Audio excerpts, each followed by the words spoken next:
O repórter Domingos Meireles investiga o fenômeno da mediunidade. Os textos de Chico Xavier teriam sido mesmo ditados por espíritos de pessoas falecidas, entre elas grandes escritores como Augusto dos Anjos e Humberto de Campos? Peritos atestam. As assinaturas são mesmo autênticas.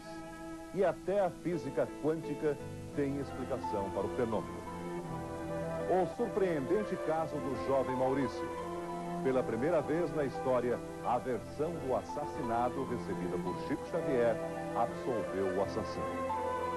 A mensagem do piloto de helicóptero contando como foram os últimos momentos de Ulisses Guimarães.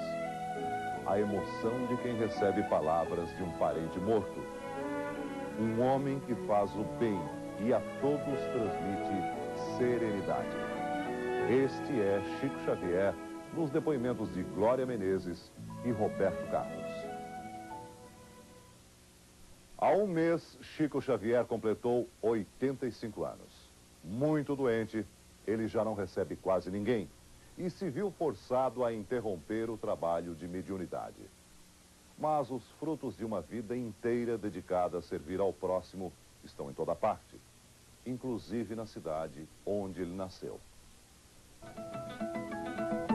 Em 1910, quando Chico nasceu, Pedro Leopoldo, que fica a menos de 100 quilômetros de Belo Horizonte, tinha cerca de 5.000 habitantes. Uma cidadezinha tranquila e bem interiorana, que de repente se tornou conhecida pela fama inesperada do médium Chico Xavier.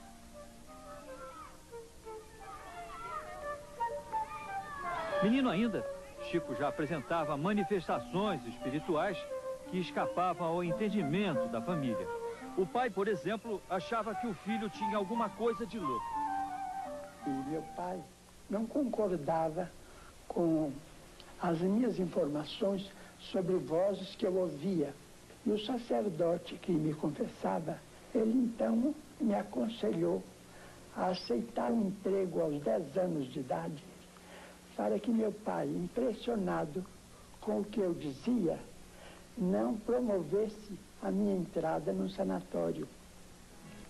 Eu me empreguei numa fábrica de tecidos aos 10 de idade. Como trabalhava no meio de muito algodão, o algodão afetou os meus pulmões.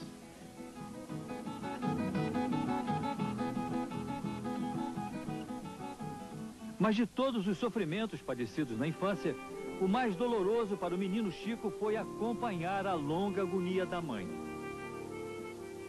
Com a morte da mãe, a 29 de setembro de 1915, o pai distribuiu os 9 filhos menores entre parentes e amigos de Pedro Leopoldo. Chico passou então a viver com a madrinha Rita de Cássia, que o maltratava muito. Olha, minha mãe me ensinou que é de pequenino que se torce o pepino, viu? Com a dor, Chico aprendeu também algumas lições. Todas as vezes que a madrinha o maltratava, ele era consolado com uma visão de luz. A mãe aparecia sempre com palavras de consolo para amenizar o sofrimento do filho. Ele sempre pedia que ela o levasse junto. O menino já não suportava mais os castigos da madrinha. Sua vida vai ser muito difícil, Chico. Muito dura. Eu aprendi desde muito cedo a venerar Nosso Senhor Jesus Cristo na fé que minha mãe me transmitiu desde os 2 anos de idade. Aprendi a considerar Jesus como sendo nosso Senhor e Mestre. João Cândido, o pai, era vendedor e se casou pela segunda vez. A nova mulher, Cidália Batista, lhe deu 6 filhos. Para ajudar a manter os irmãos e o resto da família, que era muito pobre, Chico foi trabalhar como escriturário em uma fazenda modelo do Ministério da Agricultura, em Pedro Leopoldo.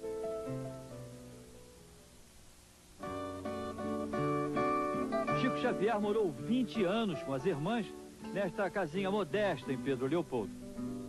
Dona Lucília, que foi criada pelo irmão, ainda guarda em cada canto doces recordações do tempo em que moravam juntos. Eu dormia aqui. A cama dele era ali, nessa posição, ó. A cama dele era aqui. Ele costumava psicografar aqui nesse quarto? Lá fora. Na sala.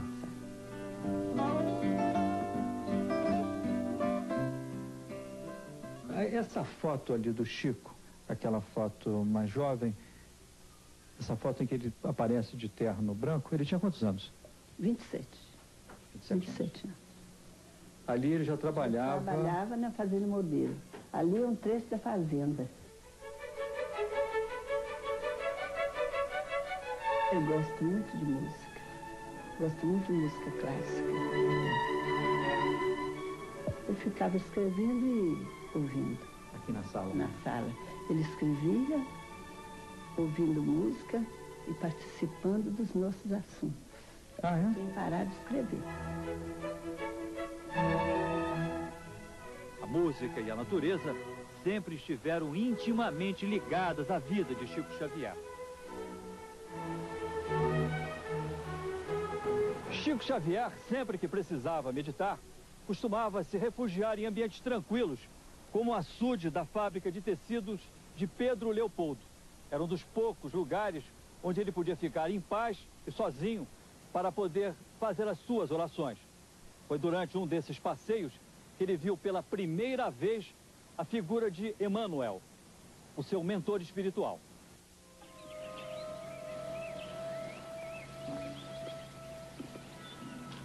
Francisco Cândido Xavier. Chico, você está mesmo disposto a trabalhar na mediunidade com Jesus? O senhor acha que eu tenho condição de assumir esse compromisso? Sim, perfeitamente. Desde que você procure respeitar os 3 pontos básicos para o serviço. 3 pontos básicos, mestre. Qual é o primeiro? Disciplina. E o segundo? Disciplina. E o terceiro? Disciplina.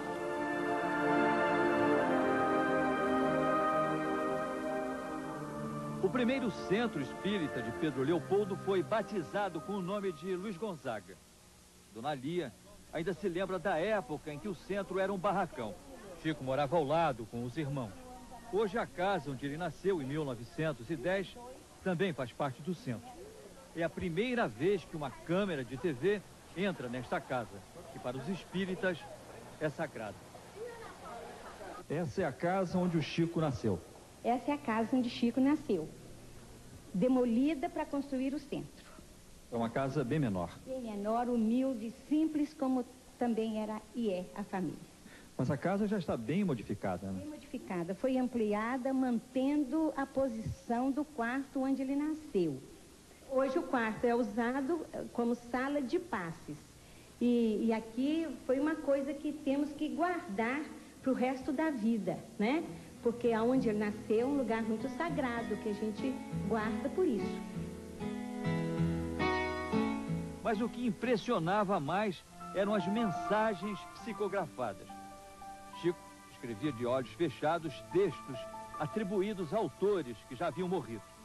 O primeiro livro psicografado por Chico Xavier foi Parnaso de Além Túmulo, uma antologia poética editada em 1932, que reunia 59 obras de 14 poetas consagrados e já falecidos. Entre eles, Augusto dos Anjos, que morreu em 1914, e Casimiro de Abreu, falecido em 1860. Esse livro, na época, provocou a maior polêmica. Tratava-se de uma fraude, de uma mistificação ou de um fenômeno mediúnico até então desconhecido. Fenômenos como esse despertavam suspeitas quanto à autenticidade dos dons espirituais do médium que havia se transformado no mito.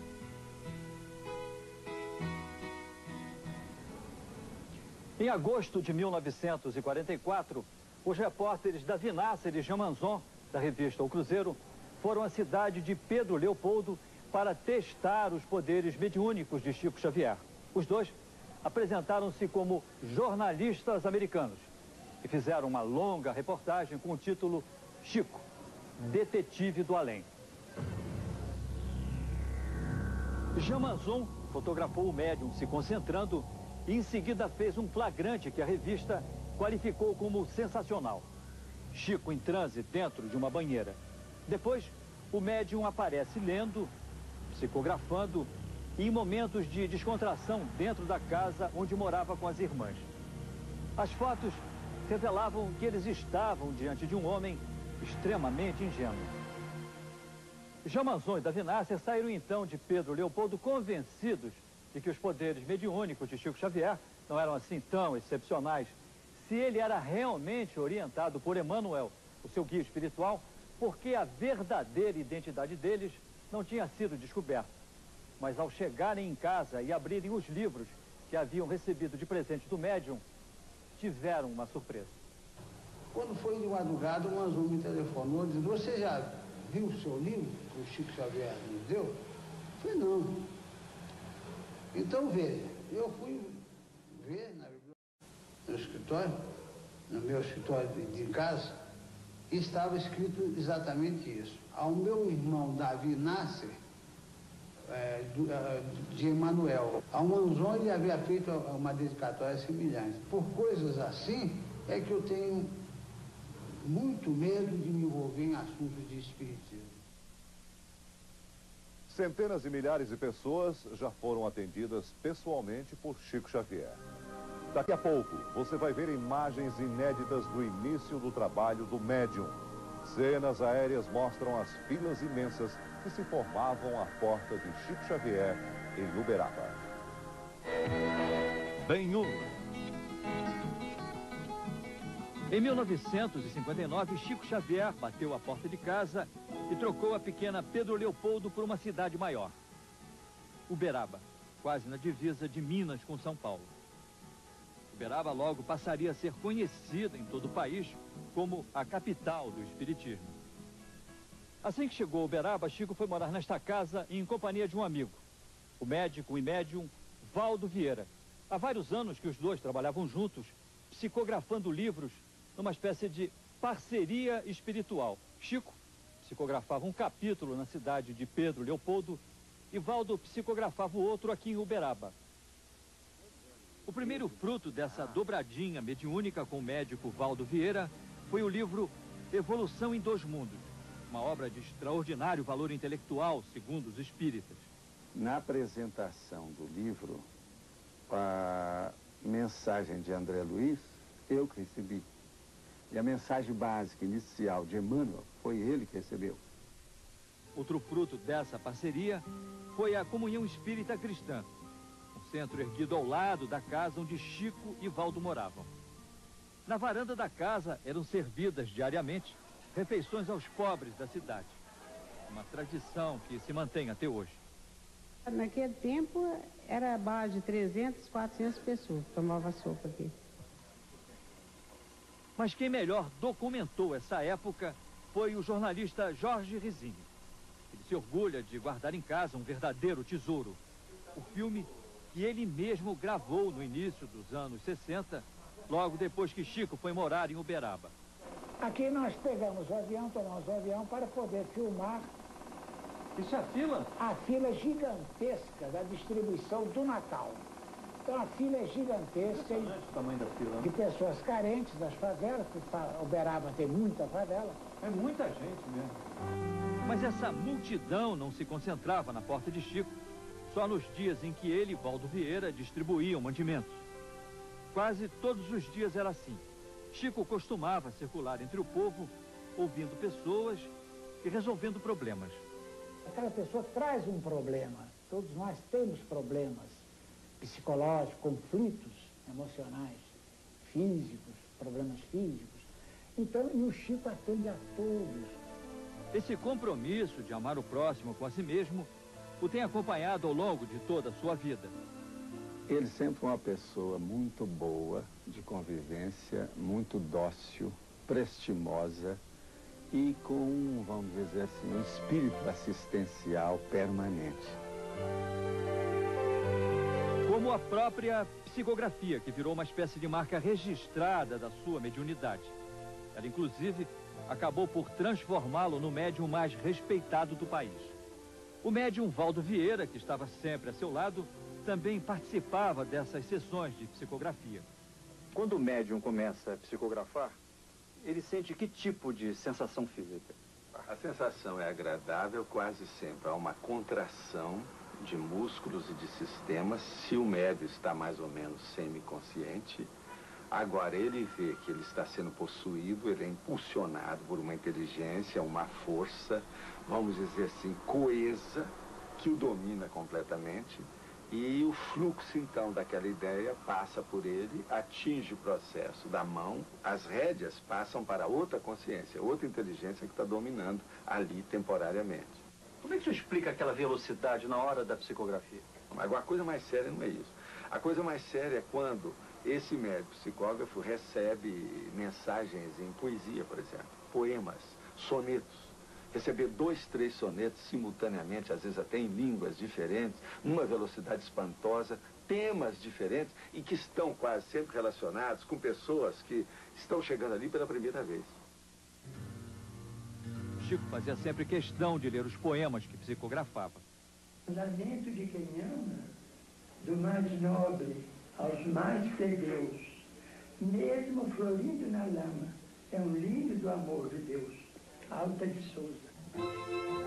Em maio de 1965, Chico e Valdo Vieira viajaram aos Estados Unidos para difundir a doutrina de Allan Kardec. Em Nova York, além de psicografarem algumas mensagens e atenderem pessoas que necessitavam de ajuda, os dois ainda fundaram um centro espírita. Em Nova York, você e o Chico chegaram a psicografar juntos. Nós psicografamos muitas mensagens em inglês lá. Foi também publicado esse livro, né? Que é Word of the Spirit. Esse livro foi publicado lá em Nova York. Em New York. Todos esses livros psicografados compõem hoje uma respeitável obra literária que já vendeu mais de 25 milhões de exemplares. Nosso Lar, por exemplo, que descreve como é a vida em outra dimensão, foi editado em vários idiomas. Só no Brasil, a tiragem de Nosso Lar já ultrapassou a marca de 1 milhão de livros vendidos. Francisco Cândido Xavier, segundo os espíritas, é o autor mais lido em toda a América Latina. O pesquisador baiano Clóvis Nunes, que se dedica ao estudo dos fenômenos paranormais, é um profundo conhecedor das obras psicografadas por Chico Xavier. Ele produziu uma média de 6 livros por ano, e são livros que têm uma multiversidade de assuntos. Ele produziu romances, contos, ensaios, apólogos, crônicas, poesias, das mais generalizados estilos. Então, o que ocorre é que uma mente não poderia ter essa grande criação de multiversidade de conteúdo. Graças a Deus, reconheço que esses livros nunca me pertenceram. Eles pertencem àqueles que os ditam, ou os escrevem através de minhas mãos. Nos últimos 60 anos, Chico Xavier psicografou cerca de 400 livros, entre romances, poesias, crônicas, além de mensagens de cunho doutrinário. Os direitos autorais de toda essa vasta obra literária produzida mediunicamente foram doados a cerca de 20 instituições de caridade espalhadas por todo o país. O Grupo Espírita Emmanuel, aqui de São Bernardo do Campo, em São Paulo, vem desenvolvendo uma série de atividades graças aos direitos autorais de 85 livros que foram doados a esta instituição por Chico Xavier. A renda obtida com a venda de todos esses livros mantém hospitais, asilos e dezenas de instituições como essa em todo o país. Se Chico tivesse recebido direitos autorais por esses 25 milhões de exemplares vendidos, seria um homem muito rico. Os livros não me trouxeram dinheiro e nem me dão dinheiro, mas me trouxeram aquilo que eu considero muito acima do dinheiro, que é a amizade de muitos amigos, um verdadeiro tesouro de amor que eu tenho dentro da minha vida, que faz realmente a minha felicidade, porque eu me sinto feliz com os amigos que Deus me deu. Você acha que um juiz pode aceitar a mensagem de um morto para absolver o acusado de um crime? Daqui a pouco, o surpreendente caso do jovem Maurício. Pela primeira vez na história da justiça, uma mensagem da vítima recebida por Chico Xavier absolveu um acusado de assassinato. E a história emocionante da mulher que construiu um hospital com a ajuda de Chico Xavier.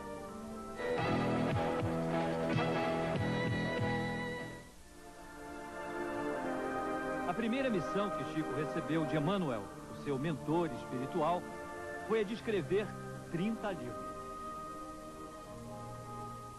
Um dos mais ilustres escritores psicografados por Chico Xavier foi Humberto de Campos.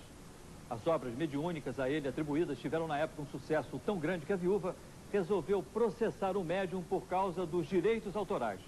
Afinal de contas, se os livros eram realmente redigidos pelo marido depois de morto, ela se julgava no direito de receber o dinheiro. O caso provocou uma grande polêmica na imprensa, mas a justiça só reconheceu os direitos de propriedade das obras que o escritor produziu quando ainda era vivo.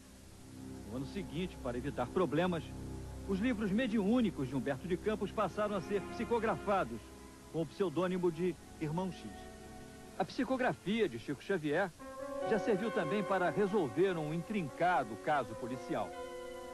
A mensagem do jovem Maurício Garcês, de 15 anos, esclareceu o assassinato dele, cometido pelo amigo José Divino, que na época tinha 18 anos.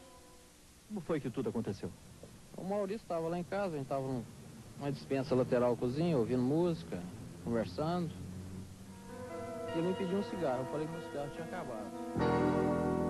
Maurício foi então apanhar o cigarro na faixa do pai de José Divino e achou uma arma. E começou a brincar apontando o revólver para o amigo. Assustado, ele pediu que Maurício parasse com a brincadeira. Maurício foi então até a cozinha à procura de cigarro. José Divino apanhou o revólver do pai e apontou a arma para sua própria imagem refletida no espelho.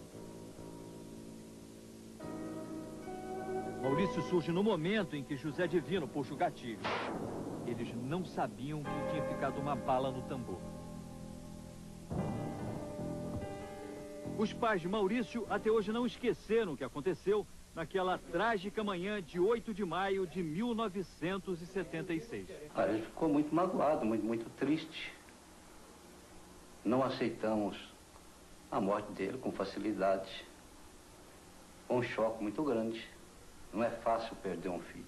Durante um ano, nós íamos diariamente ao cemitério. Isso aí a gente não esquece. Isso aí marcou muito e isso aí eu acho que é uma coisa que vai junto comigo. Acusado da morte de Maurício, José Divino foi processado por assassinato. Mas logo depois que a mensagem psicografada foi anexada aos autos do processo, o caso tomou um outro rumo. A carta psicografada por Chico Xavier trouxe informações que surpreenderam os pais de Maurício. O José Divino e nem ninguém teve culpa em meu caso. Brincávamos a respeito da possibilidade de se ferir alguém pela imagem do espelho. E quando eu passava em frente de minha própria figura, refletida no espelho, sem que o momento fosse para qualquer movimento meu, o tiro me alcançou, sem que a culpa fosse do amigo ou minha mesmo. O resultado foi aquele. Até então a gente não acreditava em acidente. Pensava que tivesse alguma discussão, alguma briga, embora os dois fossem amigos, mas isso sempre acontece. Mas a mensagem do Maurício realmente veio esclarecer. Ele foi muito minucioso nos detalhes e pedindo para que a gente aceitasse.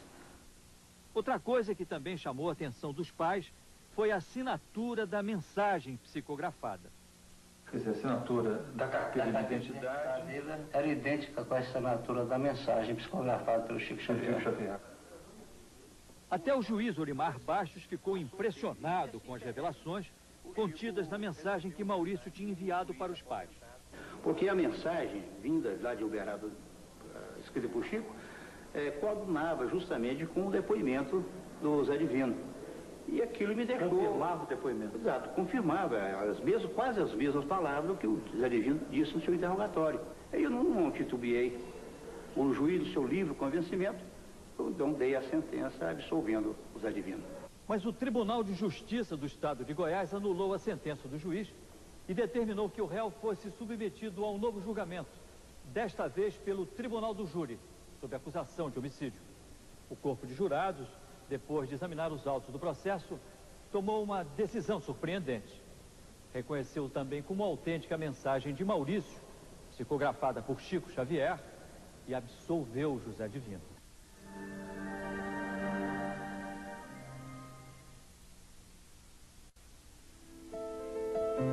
Xavier mudou a vida de dona Aparecida Conceição Ferreira. Ela trabalhava como enfermeira na Santa Casa de Misericórdia do Uberaba. Na época, o hospital enfrentou uma grave crise econômica e viu-se obrigado a dispensar 24 doentes. Eles estavam internados há vários anos no setor de isolamento com pênfigo foliáceo, uma grave doença de pele popularmente conhecida como fogo selvagem. Dona Aparecida, que trabalhava como atendente, ficou revoltada, pediu demissão e saiu do hospital em companhia de 12 desses doentes. E fui até o isolamento e falei para os doentes, os que quiserem vir comigo vão para minha casa. Chegando na minha casa foi aquela revolta do marido, dos filhos. Meu filho disse, a senhora escolhe nós ou os doentes?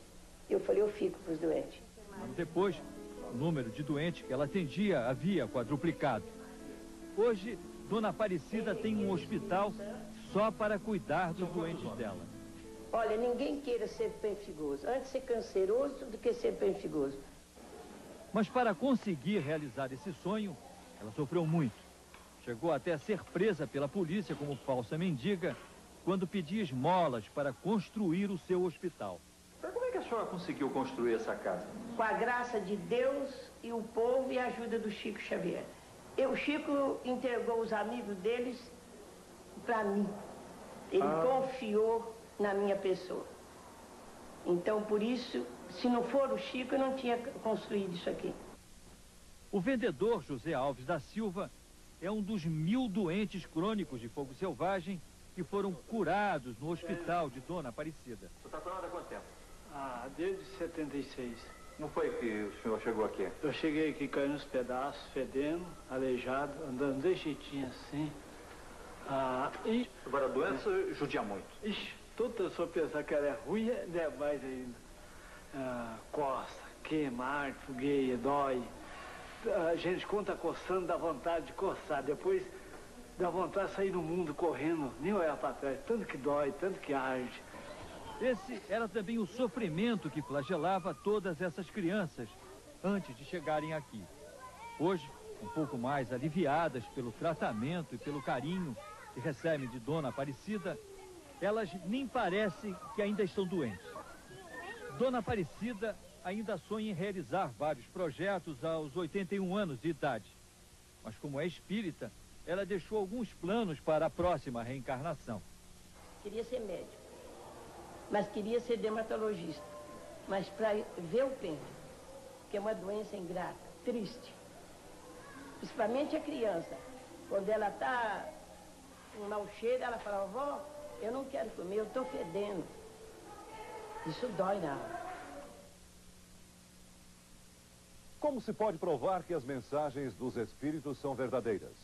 Daqui a pouco, os peritos que atestam a autenticidade das mensagens recebidas por Chico Xavier. As assinaturas são mesmo das pessoas falecidas. E a mensagem do piloto de helicóptero, contando como foram os últimos momentos de Ulisses Guimarães.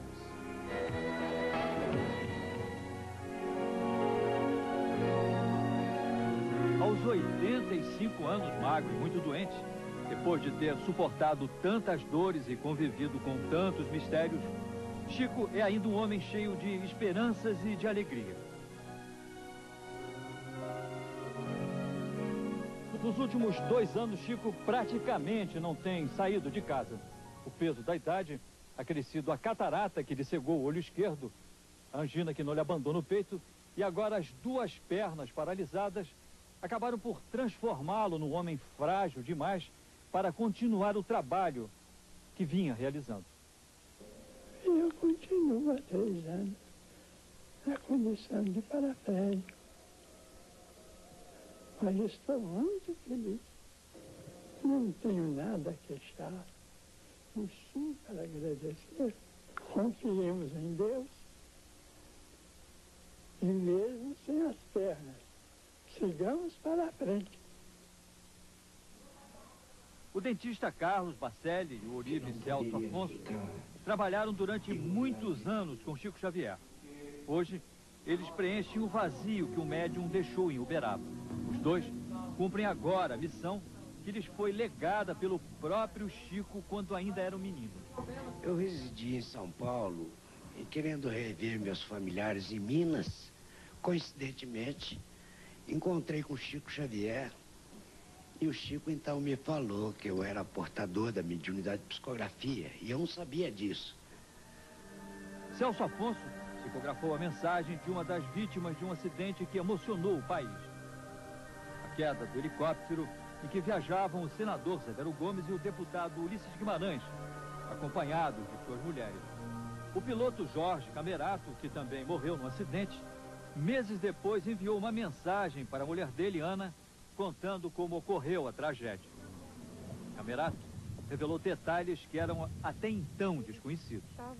O que mais me impressionou foi a ansiedade dele de relatar como foi o acidente. Ele conta que houve uma chuva muito forte de granizo, os passageiros, que é o doutor Ulisses, o doutor Severo e as esposas, né, entraram num desespero muito grande. Daí por diante ele perdeu o contato com os pedais. Pegar o helicóptero em linha de volta foi muito difícil, impossível. E ele fala da saudade que ele tem de mim, da menina, da família.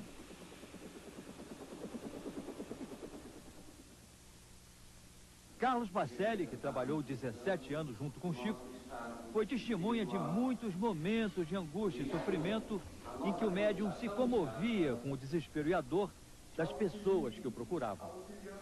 Imagens que se repetem também todas as vezes em que Bacelli lê mensagens psicografadas. Cada choro de uma mãe, de uma filha e de uma irmã encontravam sempre palavras de consolo de Chico Xavier. Ele já chorou muito, com muitas mães que foram chorar nos ombros dele, com muitos pais que foram chorar nos ombros dele. Eu vi o Chico chorar muitas vezes. E chorando com aqueles pais, com aquelas mães, ele conseguia consolar. O médico psiquiatra Paulo Ramaciotti também uberava, através do médium Carlos Bacelli, a primeira mensagem psicografada de sua mulher Lúcia, falecida há mais de um ano em São Paulo. Chico não foi só o padrinho, como também testemunha dessa união feliz. Faz 15 meses que ela partiu, em que nesses 15 meses a vida para mim tem sido muito difícil. Muita dor, muita saudade, um sofrimento muito grande. O momento em que o Dr. Paulo recebeu a mensagem da mulher foi comovente. Do profundo amor que sempre nos vinculará um ao outro, seja nos caminhos da terra ou nas veredas da vida espiritual. E nessa mensagem, quando ela cita o meu nome, foi um impacto emocional muito grande. Eu não sabia que viria alguma mensagem. Que jamais encontrará alguém que me substitua junto ao seu carinho. E eu também quero dizer-lhe que nem por aqui encontrarei alguém para amar quanto sempre o amarei. Essa mensagem foi uma declaração de amor muito profunda, muito bonita. Lendo-a na íntegra, ela é muito emocionante. É impossível o médium inventar uma mensagem dessa. É impossível. A psicografia esteve sempre cercada de interrogações. Verdade ou mentira? Na época em que Chico começou a receber essas comunicações espirituais em Pedro Leopoldo, essas dúvidas eram ainda maiores.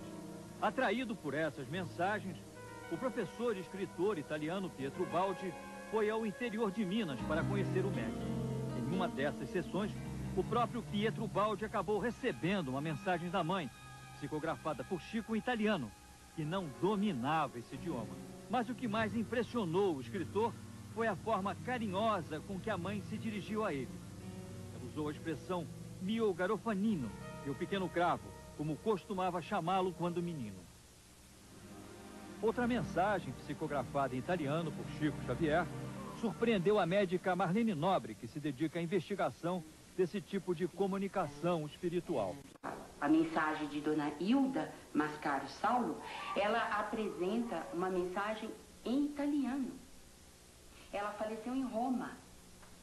Da onde é que poderia haver memorização da sua história?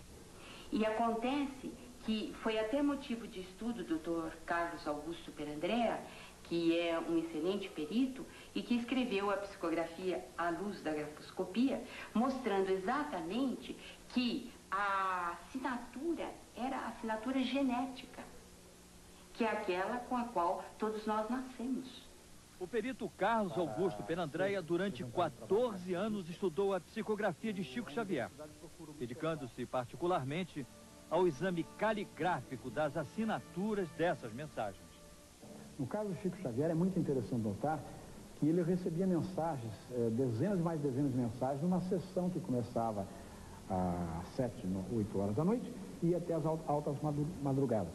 Aí ele deixava simplesmente que o espírito assinasse. Então, muitas mensagens, embora não contivesse elementos gráficos do espírito quando em vida em nosso plano, ela passou a apresentar a assinatura como sendo realmente da pessoa, com elementos caligráficos da pessoa. Essas assinaturas foram também pesquisadas por uma equipe da Associação Médica Espírita de São Paulo, chefiada pela doutora Marlene. O trabalho chegou à seguinte conclusão: 42,2% dessas assinaturas eram diferentes. 35,6% foram consideradas idênticas e 22,2% eram semelhantes. Você pode memorizar pelo inconsciente. Você pode ter a clarividência, a telepatia e descobrir alguns dados da vida da pessoa. Mas como a caligrafia ou mesmo a assinatura pode ser autêntica? Quem tentou responder a essa pergunta foram os psiquiatras, físicos e psicólogos que participaram de um seminário sobre psicografia realizado na Faculdade de Medicina da Universidade de São Paulo. Depois de discutir se a psicografia era um problema psiquiátrico ou uma disfunção mental, o seminário chegou à conclusão de que se tratava de uma função psíquica desconhecida da ciência. O médico e pesquisador de biofísica molecular Sérgio Felipe de Oliveira trabalha no Departamento de Física Matemática da USP. Ele participou desse seminário e tem uma explicação científica para esse fenômeno. Eu quero crer particularmente que seja a manifestação de uma pessoa que sobreviveu à vida depois da morte biológica numa outra dimensão, numa quadridimensão. Como é que você chegou a essa conclusão? Nos nossos estudos, junto ao Departamento de Física Matemática do Instituto de Física da Universidade de São Paulo, nós estudamos física quântica. E na física quântica existe o estudo das quadridimensões, que existem outras dimensões não visíveis aos nossos olhos. Existiria vida nessas outras dimensões? A vida é muito bem estruturada, muito inteligentemente estruturada para estar às soltas no caos. E deve existir um comando. Eu acredito realmente que seja nós sobrevivamos à morte biológica. Todas as pessoas que estiveram com Chico Xavier se dizem tocadas pela luz. Daqui a pouco, um homem que faz o bem e a todos transmite serenidade. Este é Chico Xavier, nos depoimentos de Glória Menezes e Roberto Carlos.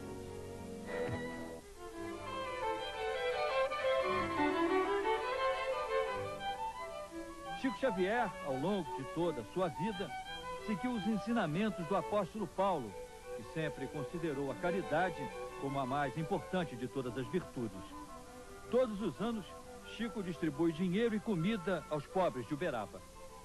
Essas filas jamais o assustaram. Há muito que elas também fazem parte da sua vida, desde a época em que morava em Pedro Leopoldo.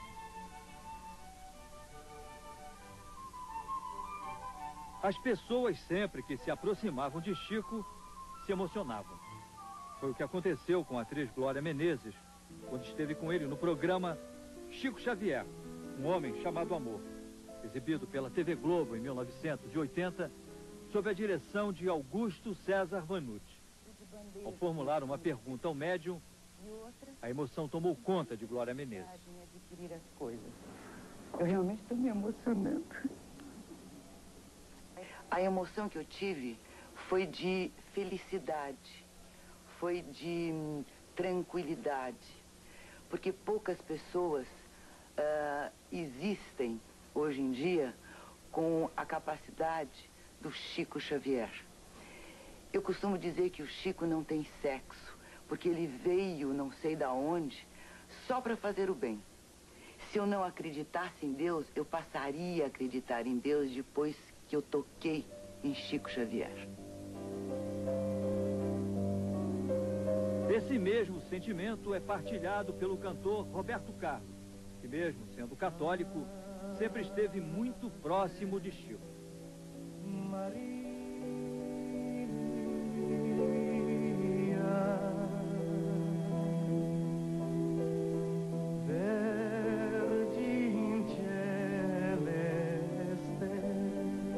Que quando a gente fala em Chico Xavier, a gente fala da grandeza do Chico, do coração do Chico.